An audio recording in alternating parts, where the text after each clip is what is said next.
Good afternoon.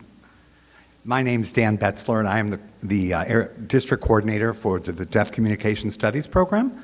As you can see, the picture was taken a while back.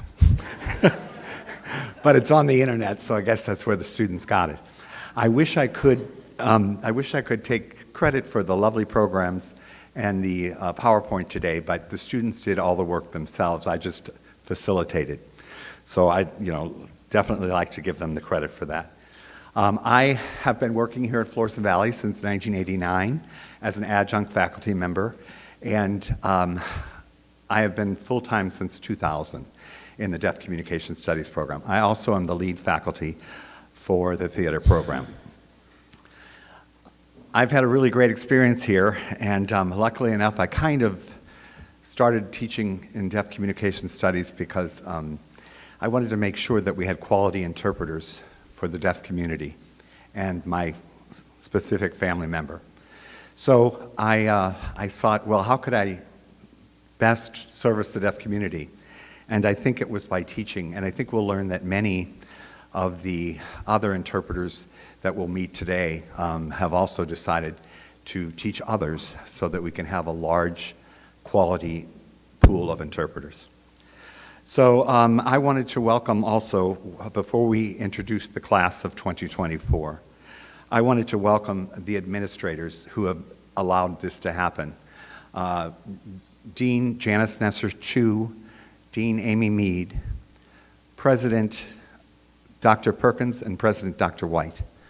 We're in a transition period right now where both Florissant Valley and Wildwood campus are being involved in deaf communication studies.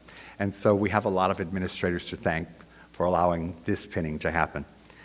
And before we begin with President Perkins just welcoming you all, I'd like to introduce to you the graduating class of Deaf Communication Studies 2024.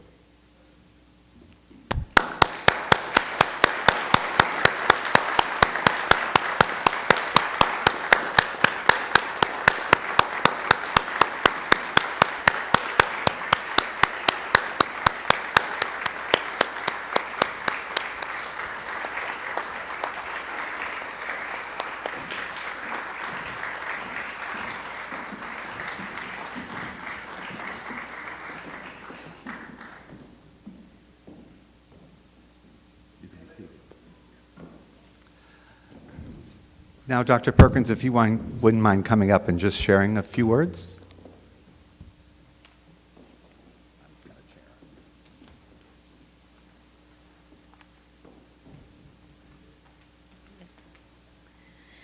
Good afternoon, everyone. On behalf of the Florissant Valley campus of St. Louis Community College, as well as the leadership of the college, including our Chancellor, Dr. Jeff Pittman, it is my pleasure to welcome you all to campus today. We gather here to celebrate a milestone that signifies dedication, hard work, and an unwavering commitment to the deaf community. The journey our graduates have undertaken has been marked by rigorous study, hands-on practice, and a profound understanding of deaf culture and communication. As we pin these exceptional individuals, we not only recognize their accomplishments, but also acknowledge the important role they will play in fostering inclusivity and understanding. Their expertise will be instrumental in creating environments where everyone can connect meaningfully. To our graduates, you have worked tirelessly to reach this point. Your perseverance, passion, and empathy have set you on a path where you will make a real difference. We are incredibly proud of you and excited to see the impact you will make in your respective fields. To the families, friends, and loved ones, thank you for being here today. Your support and encouragement have been invaluable. Thank you for standing by each of them, believing in them, and helping them to reach this milestone. I would also like to extend my sincere gratitude to the faculty, staff, and program leadership who create an exceptional student experience. All of our faculty in this program take tremendous pride in ensuring our students leave our program ready to take on any challenges, and believe me, they absolutely are. I would like to say a special note of thanks to Janice Nesser-Chu, who served as the dean of this program for the last 8 years. The program, as Dan mentioned, is transitioning to new leadership under Dr. Amy Mead, Dean of English and Languages, and Dr. Stephen White, President of our Wildwood campus.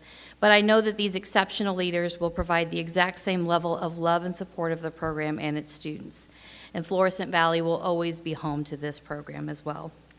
I would also like to provide special thanks to Dan Betzler, Program Coordinator, for all of his work in providing leadership to this program and creating such a beautiful event for us to celebrate our students today. Of course, I would be remiss if I didn't share with you some other exciting news about our campus. As you might have been able to tell from your arrival, and maybe had some trouble with parking, sorry about that, we are doing some big things at Florissant Valley. The first building that you saw as you entered our campus will be our new Center for Nursing and Health Sciences. We'll be offering several new programs in this building, including dental hygiene, x-ray technician, paramedic, and our first bachelor's degree program at St. Louis Community College in respiratory therapy. But the most exciting thing for those of you in this room might just be that this new building will also be the new home of our Deaf Communications program. The students in this program will work right alongside our healthcare students and our behavioral health support students in state-of-the-art facilities and classrooms. One of the most exciting things is that our DCS students, who are one of the most active and consistently present students on campus, because you guys are always here, I feel like you're here like 24/7, right? Will now have access to not dank old hallways, but access to a multitude of student lounges, group study and quiet study areas, and collaborative spaces. I'm so excited to see how this program will thrive in its new location. Of course, we are also building a new advanced manufacturing center at the center of our campus, and we'll be renovating 2 of our larger buildings, and we'll be demolishing several others. Our campus will look completely different in the next couple of years, including updating our outdoor spaces. It's an exciting time to be at St. Louis Community College, as all of our campuses are experiencing these same expansions of buildings and programs. Congratulations to our graduates. We are excited for the new chapters you will write and the bridges that you will build.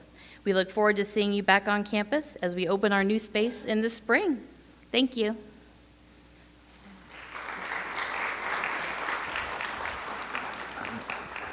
Thank you, Dr. Perkins.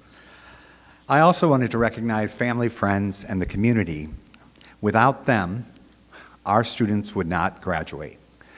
Between the interpreting community, the deaf community, and the many, many agencies that allow our students to come in and facilitate for deaf people during their practicum studies, we could not allow them to succeed in the way that they do. So I want to recognize them, and I would like to also really take a moment to recognize the families, because I know a lot of you have been watching children or late nights when your spouses were here on campus, and I want to take a moment to just recognize the families.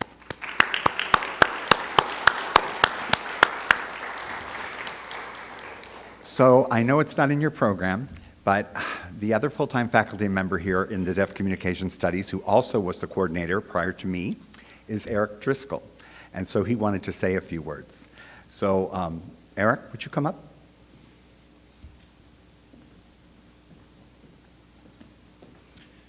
Thank you, Dan. I would like to continue with a thanks to the family and friends. We ask everything of our students in our program, of any other student in any other program, but some of the stuff that we ask that kind of goes beyond maybe what some other programs encourage their students to do is for them to get out and get involved in the deaf community and kind of become an active member of the deaf community. It certainly benefits our students in their language acquisition, but it also gives the deaf community an opportunity to get to know them and to build the trust, because as interpreters, we're in some of the most intimate, vulnerable times of deaf people in their lives. So it gives them an opportunity to get to know our students and to build rapport and trust. And that was above studying and just attending classes. So I'm sure there are times that you were asked to kind of pull a watch or pull a favor to allow them to go to some event. So thank you for that. Thank you guys for your efforts for your time, for your work in learning this language and this culture. I can tell you it's changed my life, and I don't know where I'd be today without it. So, thank you. We've done the best we can to prepare you in the language. We've tried to prepare you for the interpreting aspect of it. And now the ball is in your court. We will be here to support you and to be a resource for you at any time we can, whether you're a student with us or not. So, I usually would grab one of the bags that I'm going to give you guys and kind of pull stuff, but I'm not going to do that. But I'm going to go through some of the stuff that's going to be in your survival bag over there. You need a survival bag as an interpreter. And besides the bag, just keep in mind what's important. We are in a service industry. We're serving the deaf community. So one of the aspects of that is to not make it about yourself. It's not about us. It's not our event. It's not our appointment. I'll give you an example of that. So if I was going to not make this about me, I would refrain from congratulating my wife on our 22nd anniversary, whatever, today. I'm not going to do that, so, because it's not about me. This is your moment to shine. So moving right along from that, on your person, when you go out, you're going to need your interpreter license and certification with you on your person. You're going to want a phone or a watch. In the bag, there's a little toy compass. Do not rely on that compass. Use your phone or some smartphone. It's a toy. But that compass is kind of representative to point to north, if you would. Point to north in your actions and your behavior and your ethics in approaching your work in the deaf community. And every now and then, 6 months or so, have that compass point to Jefferson City or wherever you are, to go back and test or retest. Continue to up your skills, continue to up your certification, because the deaf community deserves the best interpreters they can get, and it's up to us to continue to strive to always get that to be a better product. Probably on your phone, you'll have assignment information, the addresses and materials. It's never a bad idea to have some paper. That's in your survival bag, at least some is. Paper and pen, maybe a snack, because you never know when it's going to run long, or you don't have time to get lunch between one assignment and the next. Preferably something that doesn't melt in your car. Change for parking or a parking app on your phone. Money for lunch or unexpected expense. Always have your professionalism, your manners, and your positive attitude with you. In your vehicle, I would suggest in your interpreter bag, maybe a backpack or maybe a suitcase, maybe not that big. You're going to want to change of clothes.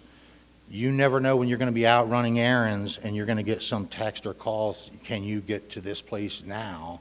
And you'll be able to either get there with your change of clothes and be dressed appropriately, or maybe have to decline to have to run home. And the sooner we can get services for the deaf community, the better.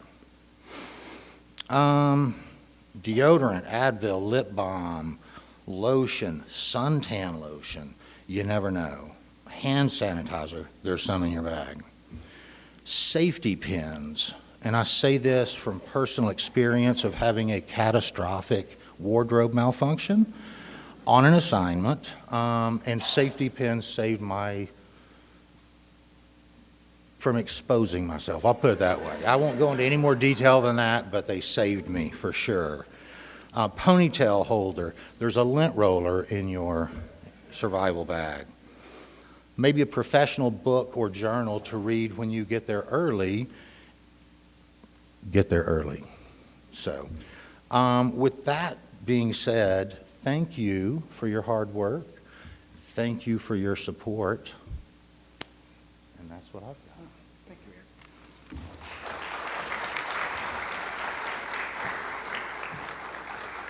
you, Yeah, Eric made me think about GPSs because years ago when I worked for the city, I used to do dry runs the night before so I could figure out where I was going and if I could park and where, now y'all have a computer in your hand so you can figure all that out so quickly.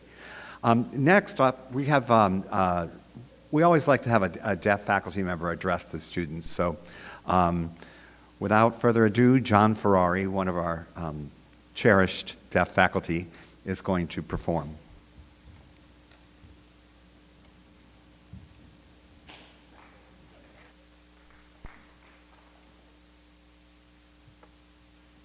Hello, everyone. Thank you for coming today and for supporting your daughters or sons, your sisters, or whatever they are to you. They are wonderful students, and I really appreciate your support for them. Even though if you did not support them, I don't think they would be here today. And I want to say to you, thank you so much for coming and learning my language and learning my culture and everything related to my life, me. And I'm so glad I was able to share it with you. And really, I really appreciate all that you've learned and wanted to learn. Especially, so I have a gift for you. I want to do a poem. The name of the poem is The Road Not Taken. And it's written by Robert Frost.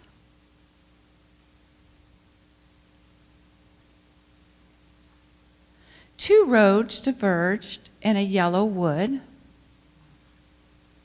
and sorry I could not travel both. And be one traveler, long I stood.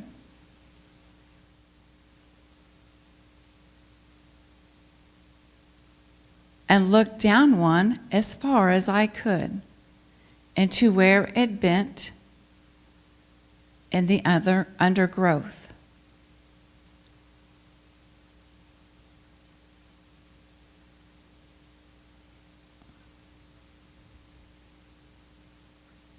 Then took the other as just as fair, and having perhaps the better claim, because it was grassy and wanted wear, though as for passing there,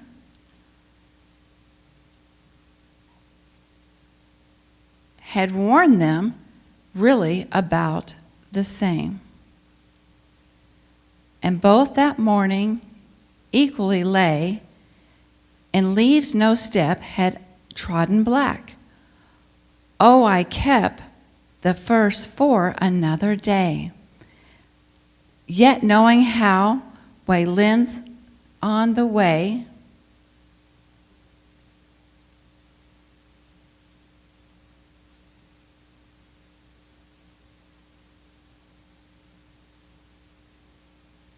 then I thought,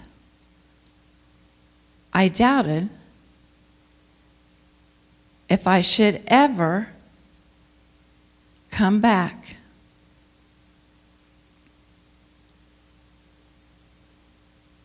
I shall be telling this with a sigh, somewhere ages and ages hence.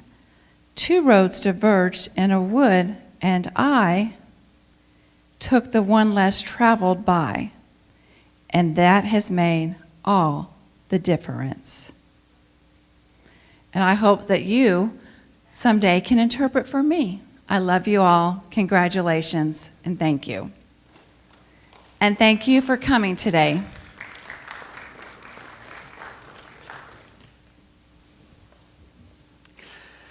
Well, one of my favorite poems, by the way. I love Robert Frost.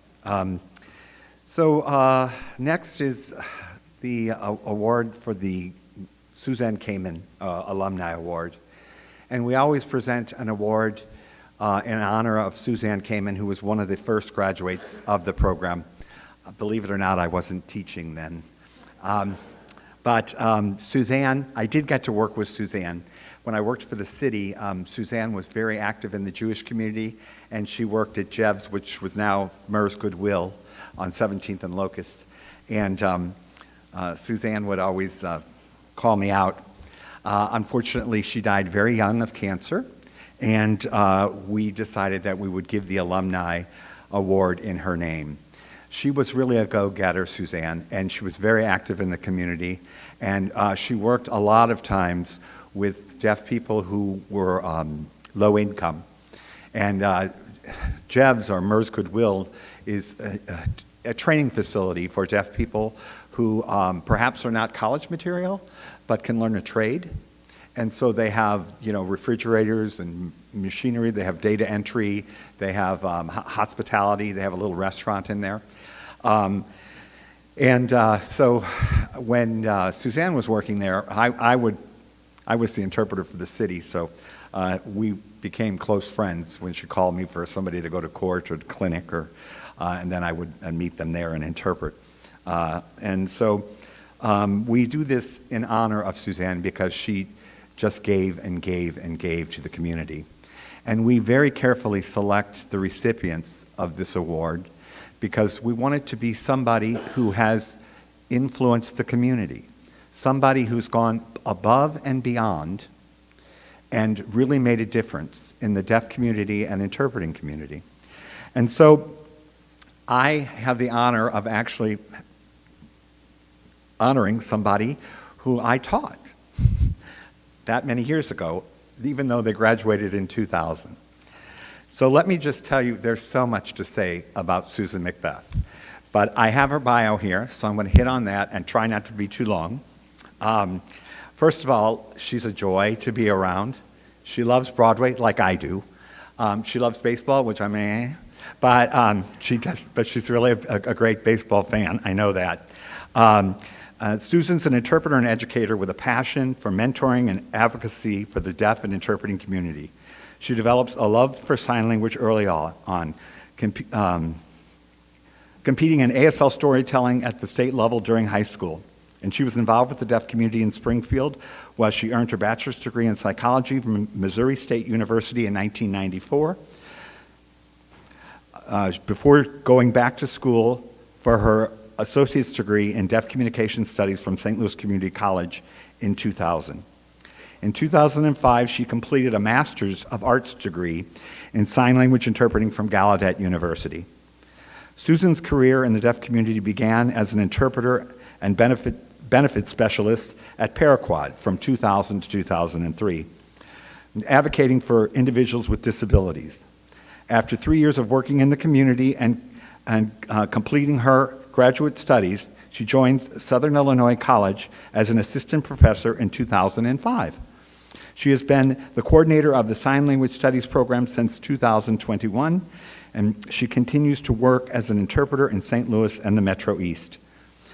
Susan is nationally certified, holding an NIC, which is National Interpreter Certification, and an MICS Masters, which is Missouri Interpreter Certification System. She has mentored and presented workshops at the local, state, and national level.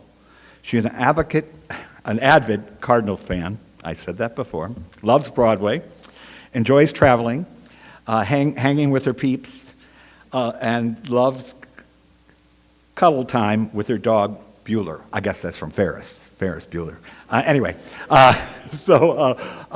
But Susan, I've known Susan for a long time, and she is very active in the community. And if I'm working with somebody who wasn't taught at St. Louis Community College, they were taught at SWIC.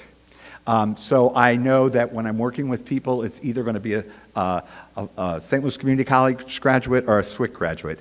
And believe me, the quality of both has been exceptional. And so it's so fun to work sitting next to somebody that I've taught or I know Susan taught.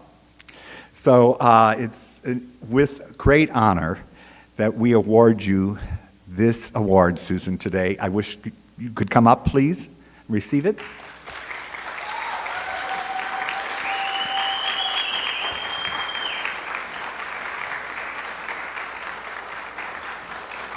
John, I don't know if you want to leave it sitting there.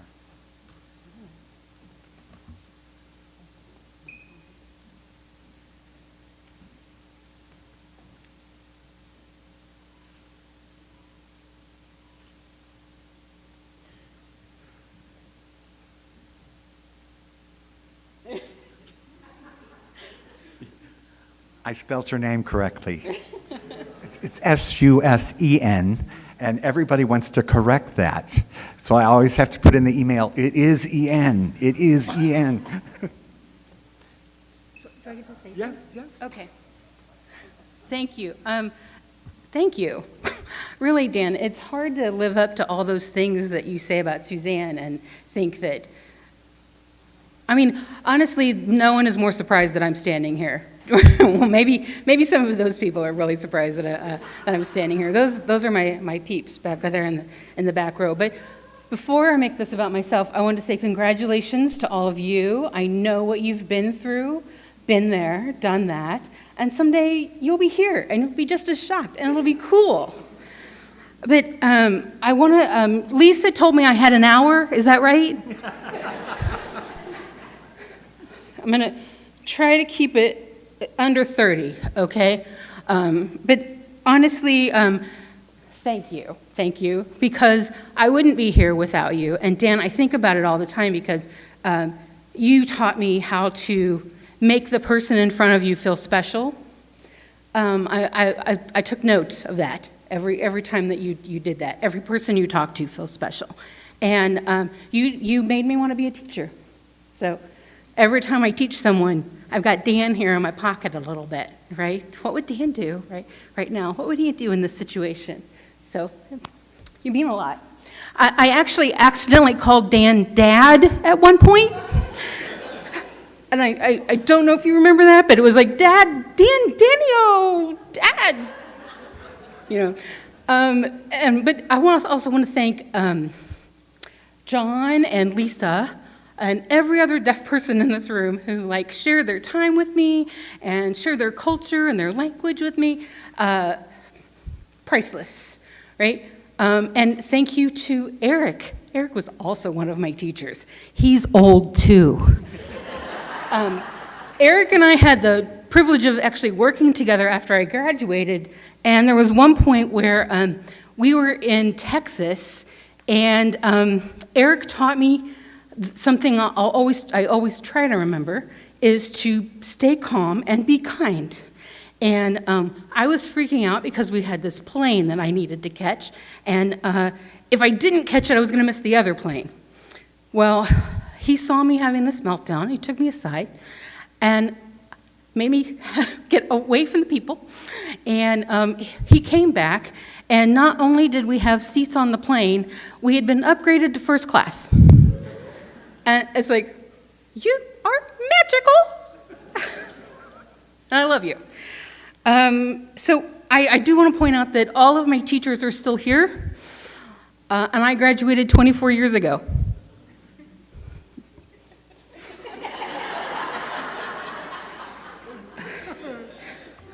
I'm not sure how that's possible. I'm getting ready for retirement.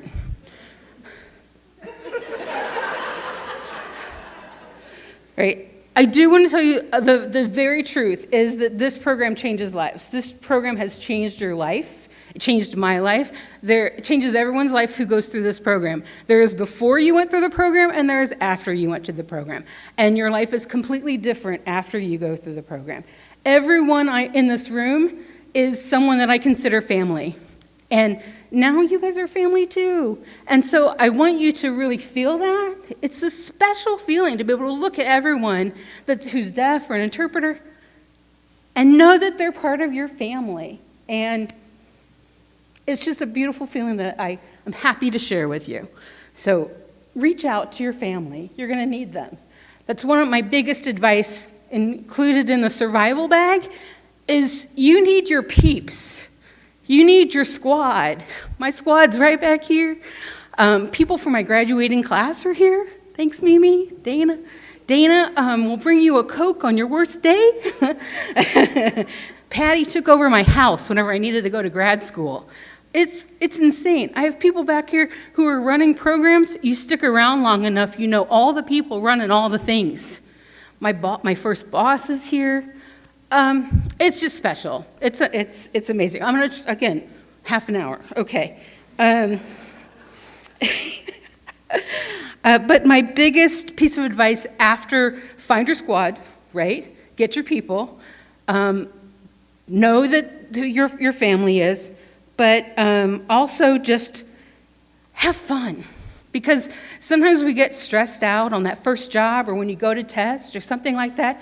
Just take a deep breath and remind yourself that you love this, that this is fun, that you do this in your bedroom in front of a mirror. You do this in the car when you're driving down the street. This is nothing. You got this, right? Have fun. Always remember that. Take a deep breath and have fun. I will also say, don't let what people say about you get to you, because we're family. And that comes with the other side of family too, a little bit. And that's where you need your peeps, right? Don't let anyone stop you from doing what you want to do, what you're meant to do, what you need to do. You do you. And let other people do what they need to do. Like RuPaul says, if they're not paying your bills, you pay them no mind, right? And the last thing I want to say to you is, you got this. You can do this. This is doable. You have all the tools that you need right now. You're going to be amazing. And we need you, because I want to retire. And we need to let Dan retire.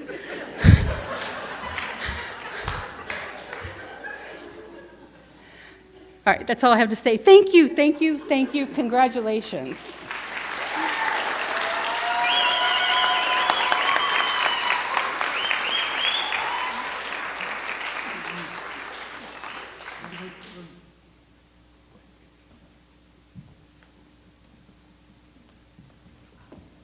Thank you so much, Susan. I'd like to take a moment right now because I know we have some other Suzanne Kamen Award recipients in past years who are here today. T, could we have the lights turned up a little bit? And could you stand if you've received the Suzanne Kamen Award?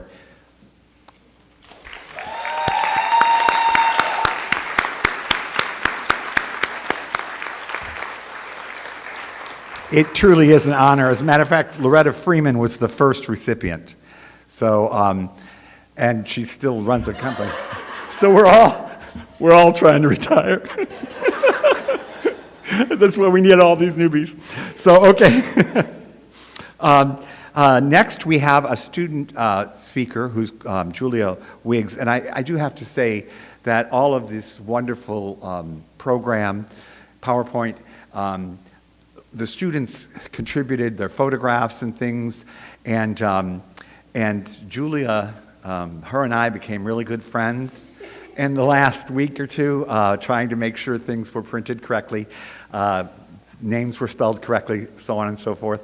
And so I want to applaud her for her hard work in this endeavor.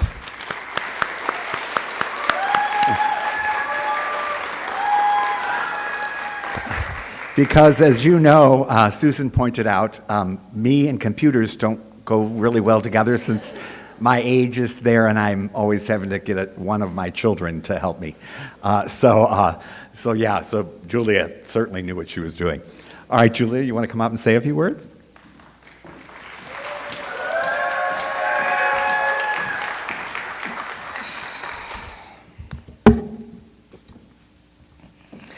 Hi, guys.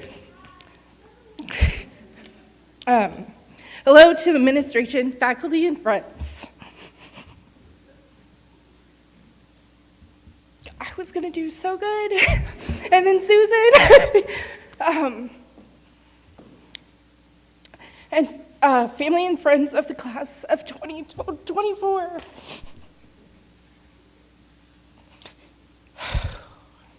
Deep breath, right?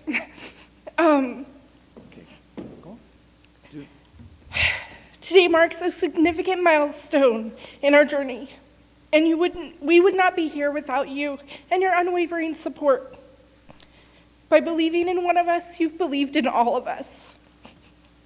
Your encouragement has been the driving force of our preservation. To our administration, we are grateful for your leadership and your vision. You have created an environment conducive to learning and growth. To our faculty, thank you for your tireless efforts, your late nights, and your guidance. Your prodding and your mentorship have helped us grow into compassionate baby interpreters. You've instilled in us confidence to venture into the community. To our friends, thank you for standing by us, even when we had to put our personal lives on hold. Your understanding and support have meant the world to us. To our SWIC peers and alumni, we are grateful for the opportunity to have grown and learned alongside you. Thank you for being a part of our journey towards achieving our joint goals in communication. We are excited to continue this relationship, share knowledge, and support one another in our future endeavors. To the interpreters, and especially the deaf and deaf-blind communities, we are grateful for your wisdom, correction, encouragement, and friendship. Your guidance has been invaluable, and we cherish the beauty of our community, where not only do we communicate with our hands, but we lift each other up. Thank you for embracing us and walking this journey together. To our family,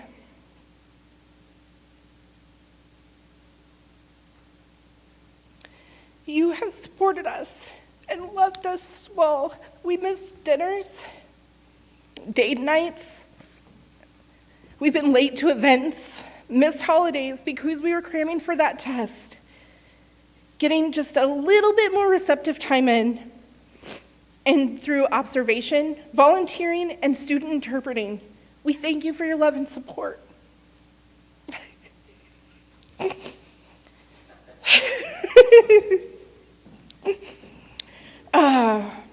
We felt you standing there with us, and that encouragement kept us going. Ladies, friends, and sisters, we have arrived at the final day where we've come to have this place, St. Louis Community College, as our home. We will always hold this place special in our hearts. I saw for the first time steel magnolias after walking in May.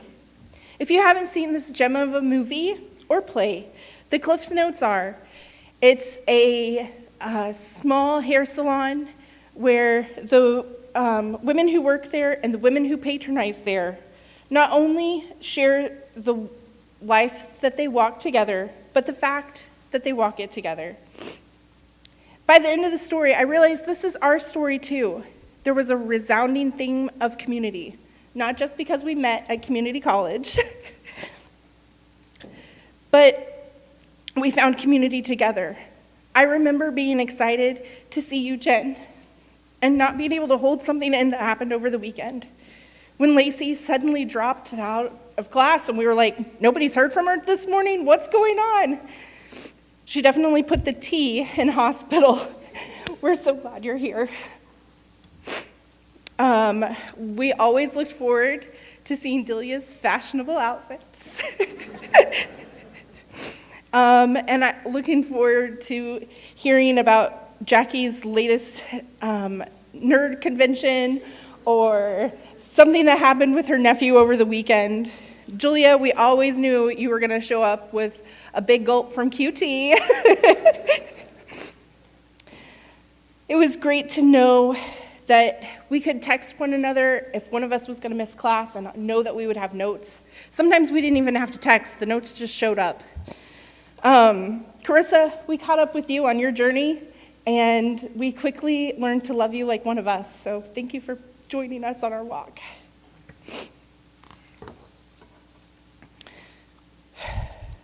From the different family relationships, weddings, sicknesses, births, and deaths, not to mention pant sizes, we were there for each other. We have linked arms and fought for each other. When one of us asked the question, is this really for me? Am I good enough? We would roll up our sleeves, sit down, look at each other one in the face, hug them, listen, and encourage and champion each other down the road. As I look at my fellow classmates, I'm reminded of the power of community, just like the women in Steel Magnolias. We have walked through stages of life together, supporting each other through thick and thin. We have formed unbreakable bonds, and I urge you to continue championing each other as we move forward in this journey. This is not the end of our journey, but a bend in the road. Let's continue to work towards those goals, whether it's the TEP, BEI, or further education. I vow to encourage you just as you've encouraged me. We started our journey as COVID-19 was winding down. We are overcomers, conquerors, and trailblazers. Much like the Greek goddess Iris listed in your program, we are not damsels, but warriors. As we leave St. Louis Community College's doors, I invite you to suit up. Keep blazing this trail with me as we conquer our fears, master our goals, and follow our heart's horizons. Thank you.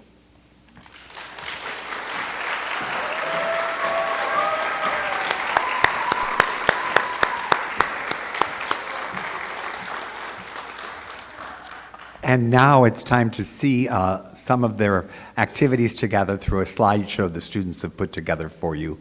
This is through their years here.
Again, I have to mention how many agencies embrace our students during their practicum experience, and we definitely want to thank them.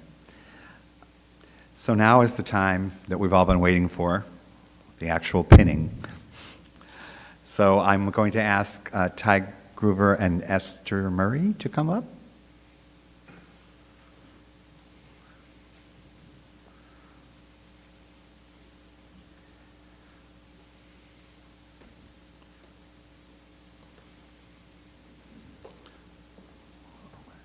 Thank you, Eric.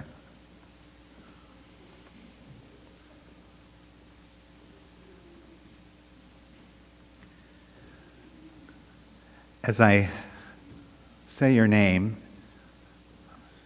Esther or Ty will pin you, and then Eric will give you his notorious bags, and also you'll receive an iris. So, welcome to the field of interpreting. And the first is Brianna A. Parker.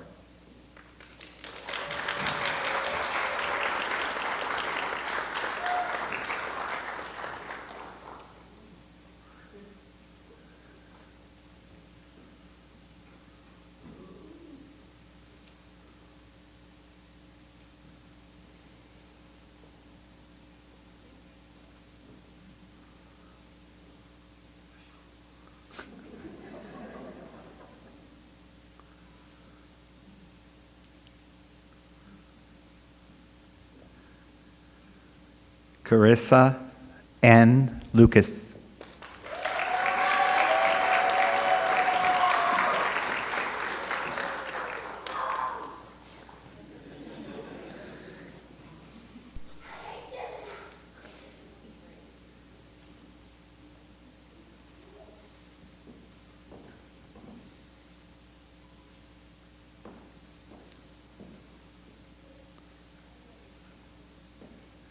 Delia Nicole Sloan.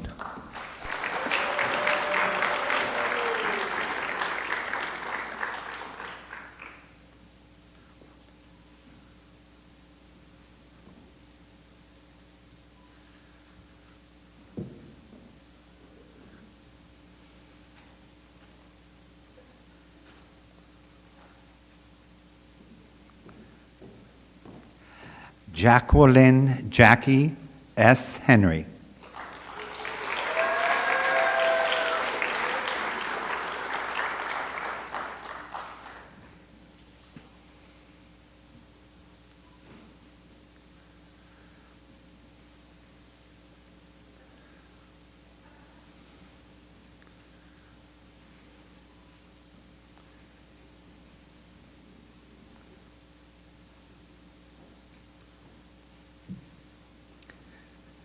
Jennifer Page Byers.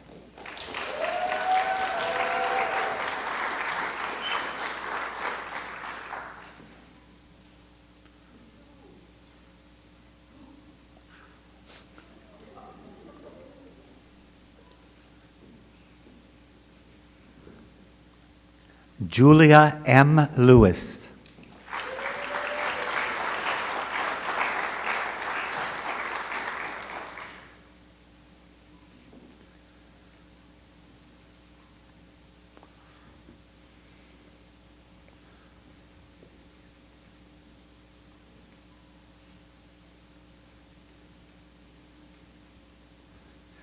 Julia Rose Wiggs.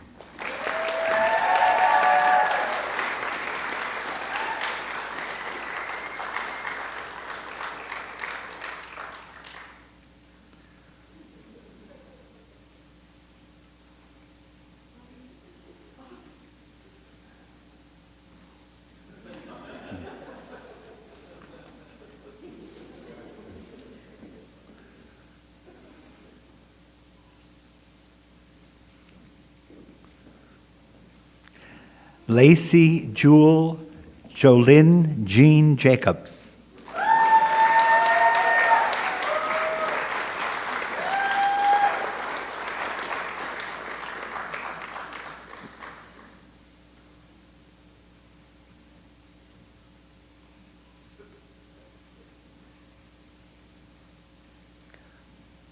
Selena Hasfeld.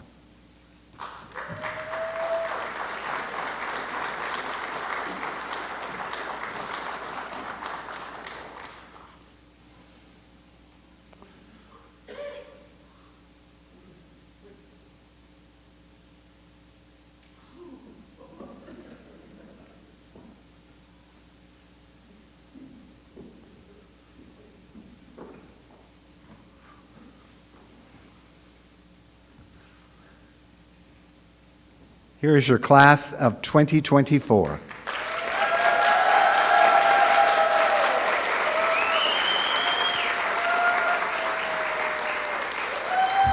Congratulations. So in closing, I just hope that in the near future, I'll be working alongside one of you, and we'll be working together towards the same goal, facilitating communication. I want to thank you all for coming today, faculty, staff, administrators, family and friends, and especially the deaf community. Thank you for supporting our students for the last 3 years. Please join us for refreshments in the lobby afterwards. Thank you again.